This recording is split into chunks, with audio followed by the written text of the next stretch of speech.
జనరల్గా 2 to 5 years age గ్రూప్లో కామన్గా వచ్చే kidney problems hereditary kidney problems. అంటే తల్లిదండ్రులకు ఉన్నటువంటి ప్రాబ్లమ్స్ ఏమన్నా, లేకపోతే మేనరికం వల్ల ఏమన్నా కిడ్నీ ప్రాబ్లమ్స్ వచ్చినట్లయితే, అవి పిల్లలకి వచ్చినట్లయితే ఆ కిడ్నీ ప్రాబ్లమ్స్ కిడ్నీ ఫెయిల్ చేస్తే మనం ట్రాన్స్ప్లాంట్ గురించి ఆలోచన చేస్తాం.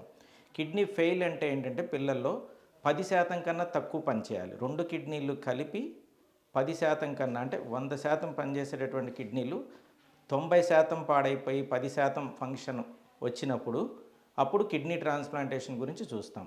సో చిన్నపిల్లల్లో కామన్గా వచ్చే kidney problem hereditary and infections and కొన్ని రకాల స్టోన్ డిసీజెస్ కూడా కామన్గా వస్తాయి. ఒకవేళ స్టోన్ డిసీజెస్ వచ్చి ఇన్ఫెక్షన్ వచ్చినట్టయితే వాళ్ళని ట్రాన్స్ప్లాంట్ చేయడానికి అంత అనువు కాదు.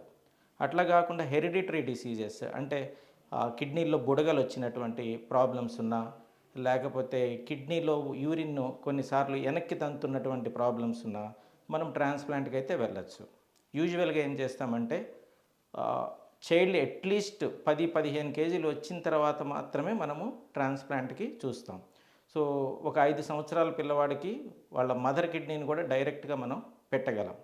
సో మదర్ కిడ్నీ యూజువల్గా మనకి 8-9 సెంటీమీటర్ల సైజు ఉంటుంది. అక్కడ సైజు మనకి స్పేస్ దొరికితే చాలు మనం కిడ్నీ ట్రాన్స్ప్లాంట్కి వెళ్ళిపోవచ్చు.